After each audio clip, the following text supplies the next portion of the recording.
This is the listening test for levels from 3 to 5 of the Vietnam 6-level language proficiency test. There are 3 parts to the test. You will hear each part once. For each part of the test there will be time for you to look through the questions and time for you to check your answers. Write your answers on the question paper. You will have 5 minutes at the end of the test to transfer your answers onto the answer sheet. The recording will now be start. Please ask any question now, because you must not speak during the test. Now open your question paper and look at part 1. There are 8 questions in this part. For each question there are 4 options and a short recording. For each question, choose the correct answer A, B, C or D. You now have 45 seconds to look through the questions and the options in each question.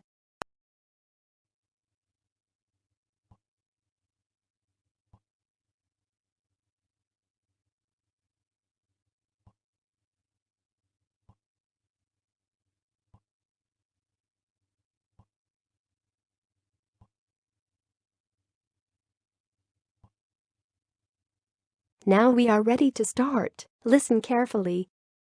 Look at question 1.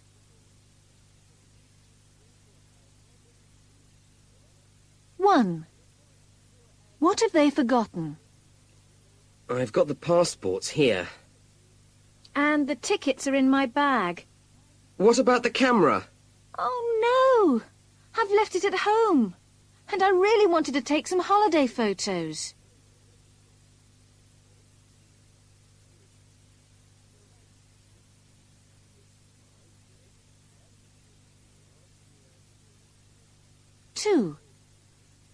What time does the train go? Hurry up, we'll be late. What time does the train go? At 6:15. We've got to leave in 10 minutes. I'm nearly ready.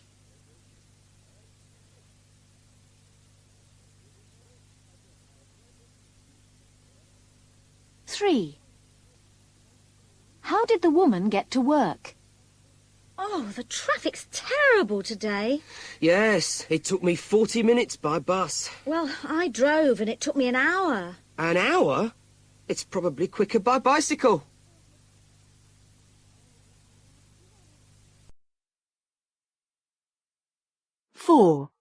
Where are the man's shoes?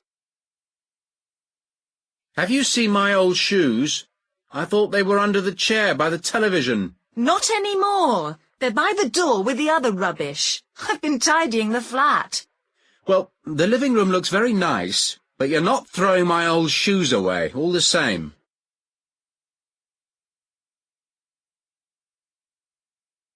5. What will Paul get at the shop? Right, now what do we need for this sauce so Paul can get it for me? Let me see. Onions, tomatoes, 1 red pepper, mushrooms and 2 carrots. So, what have I got? Onions, I've always got those. Tomatoes, yes. Red pepper? No, I'll need one of those. I've got mushrooms. Oh, dear, no carrots. Paul, could you go to the shop for me, please?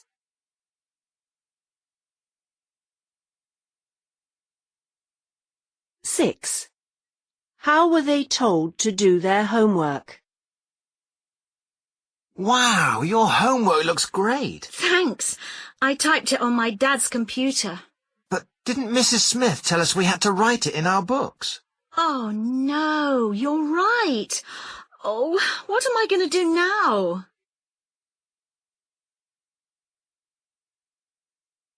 7. What did Helen buy? Look, Roger, I've been shopping. They've got some great things in Style-Rite. Hey, that's brilliant. Lovely colours, and it'll keep you warm in the winter. Yes, but are the sleeves too short for me? No, they look fine. 8. How did the woman get to work today? Oh, I'm so sorry I'm late. I missed the bus. I was trying to decide whether to walk or go back and get my bike when I saw my neighbour. Luckily, he offered me a lift because he works near here. That is the end of part 1. Now turn to part 2. You will hear 3 different conversations. In each conversation there are 4 questions. For each question, choose the correct answer A, B, C or D. You will hear the conversations only once. Now open your question paper and look at the conversation 1. You now have 25 seconds to look through the questions and the options in each question.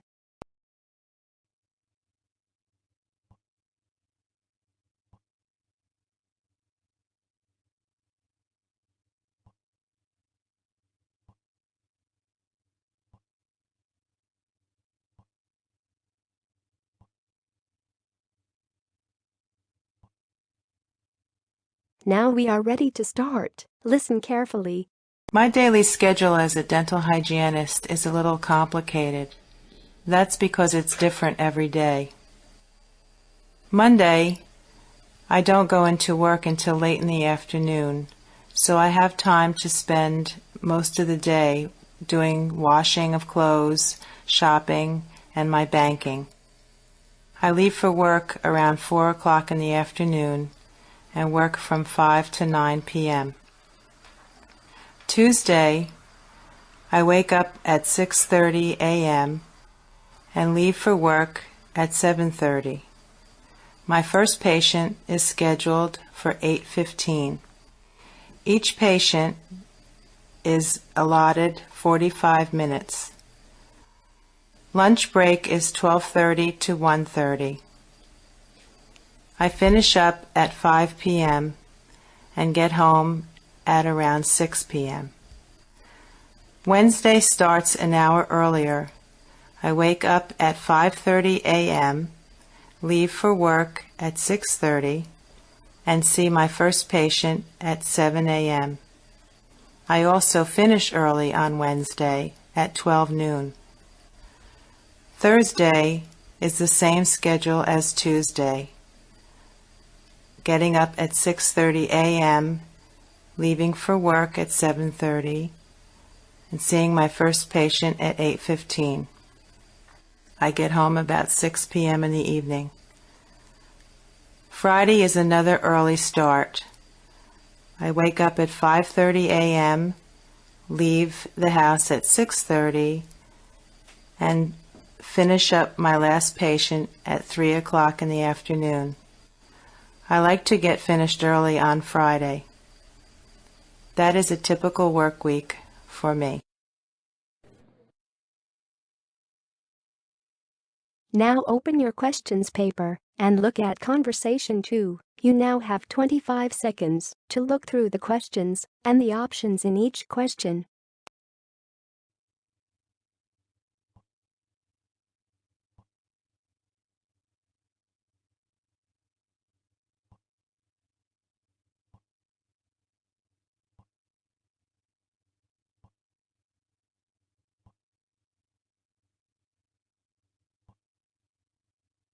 Now we are ready to start. Listen carefully. Hi, sis. I just came over to drop off the DVDs you wanted, and... Hey, wow. Where did you get all of this stuff? I bought it. So what do you think of my new entertainment center? And the widescreen TV? Bought it? And my new DVD player. Here, let me show you my stereo. You can really rock the house with this one. But where did you get the dough to buy all this? You didn't borrow money from Mom and Dad again, did you? Of course not. I got it with this. This? Let me see that. Have you been using Dad's credit card again? No, silly, it's mine. It's a student credit card. A student credit card? How in the world did you get one of these? I got an application in the mail. Well, why did you get one in the first place? Listen, times are changing, and having a credit card helps you build a credit rating, control spending, and even buy things that you can't pay with cash, like the plane ticket I got recently. What plane ticket? Oh yeah, my roommate and I are going to Hawaii over the school break, and of course I need some new clothes for that, so...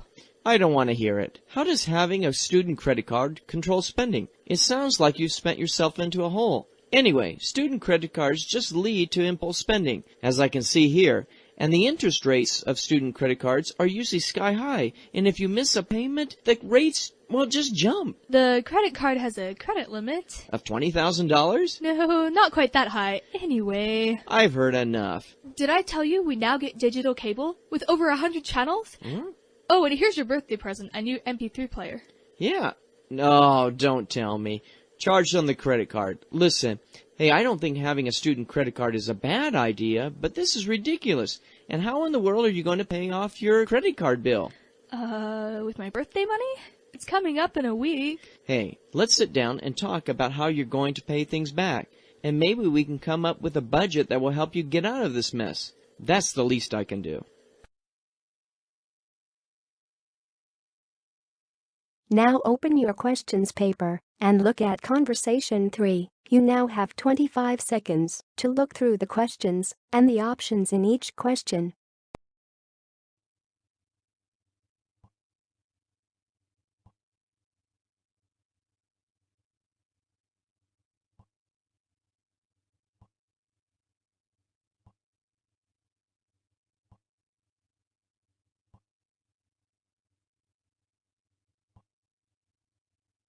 Now we are ready to start. Listen carefully.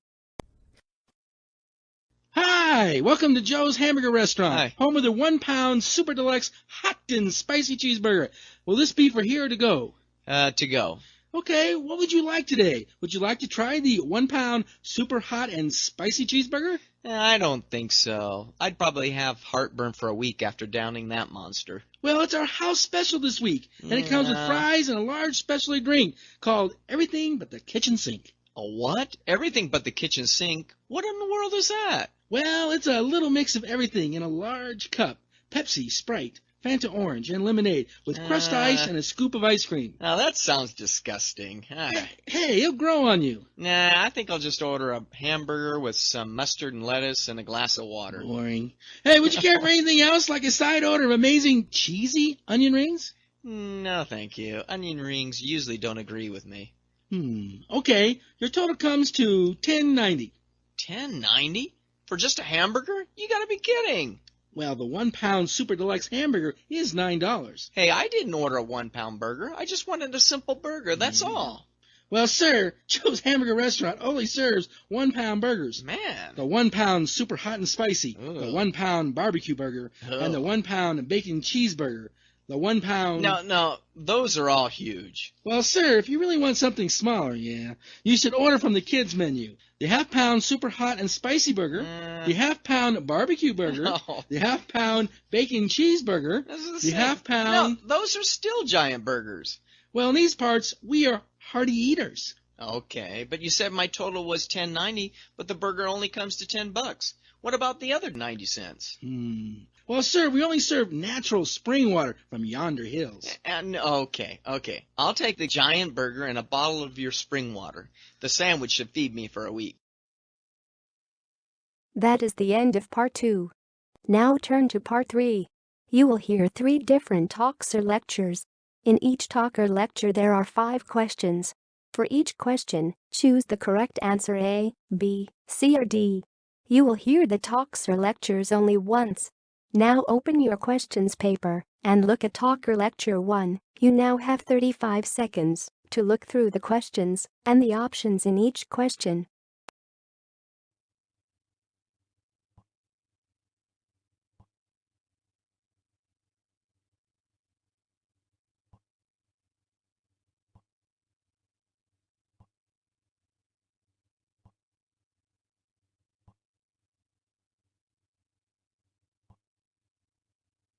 Now we are ready to start. Listen carefully. Hello everyone. My name's Sandy Duffy, and I'm here to tell you about my career as a video game writer. I work with game developers and designers to think of good stories, and I write all the dialogue in the game. When I was in secondary school, I never imagined that I would do this job.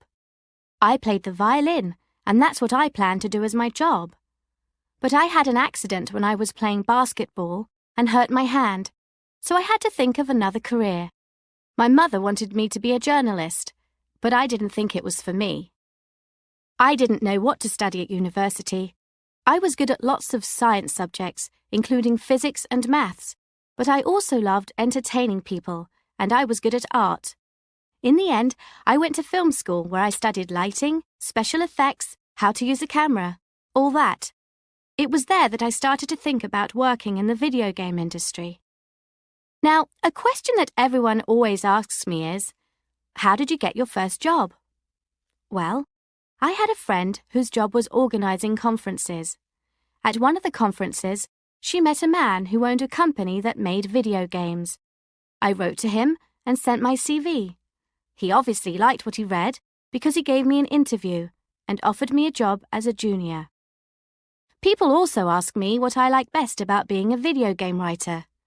Well, the money is good and it's quite exciting. Just last night, for example, I was at a big dinner where they were giving prizes for new games. But what I love is the fact that I get on so well with everyone in the business. That's what makes my job so much fun. Obviously, no job is perfect though, and there are things I don't like. I've just started a new job, and I have to spend a lot of time on the road or at the airport, which I find very hard. I'd really like to be able to spend more time at home. Now open your question paper and look at Talker Lecture 2. You now have 35 seconds to look through the questions and the options in each question.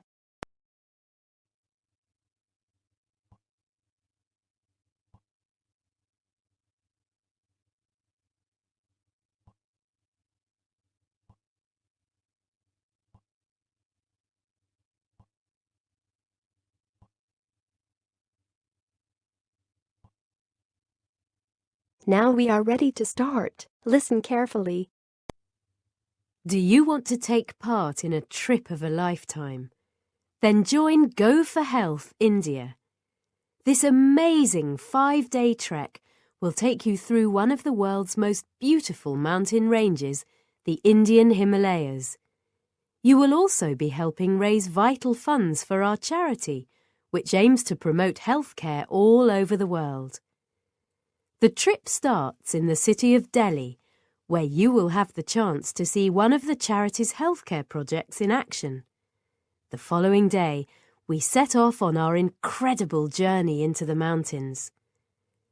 During the trek, you will pass colourful towns and villages and enjoy the most magnificent mountain views. You will experience all this before you even reach the peak of our trek to see the stunning Dhauladhar mountain range. Once at the top, you can climb even higher if you want to, and experience walking on a glacier to reach Lars Cave. You will soon know what it feels like to be on top of the world. And on the way down, you will be able to admire the wonderful views across the valley. To join Go for Health India, all you need to do is pay an entry fee of £250. You also need to promise to raise a minimum of £2,500 before the start of the trip. Fundraising is part of the challenge, but don't worry, our fundraising team is on hand to help you. Once you have signed up, you will receive an information pack.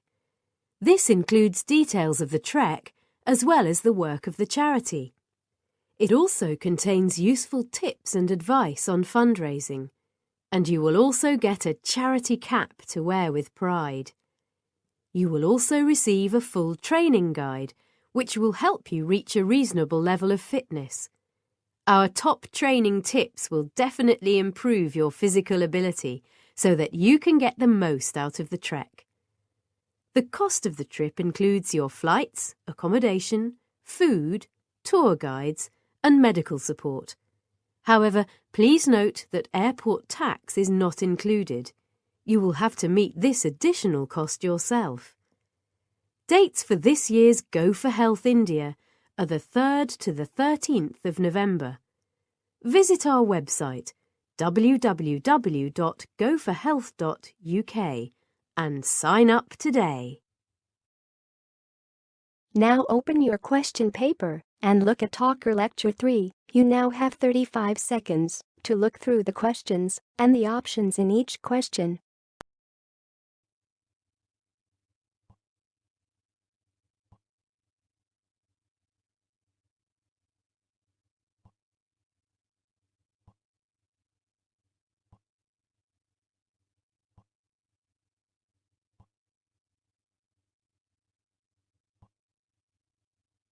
Now we are ready to start. Listen carefully.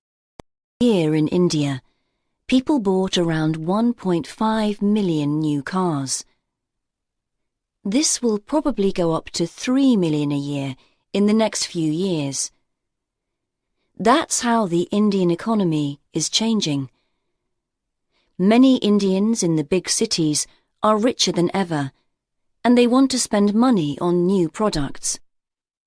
However, most of the money is still in the big cities. There is still a lot of poverty in the villages and countryside. Now the government hopes a new road in India can help to change India's economy.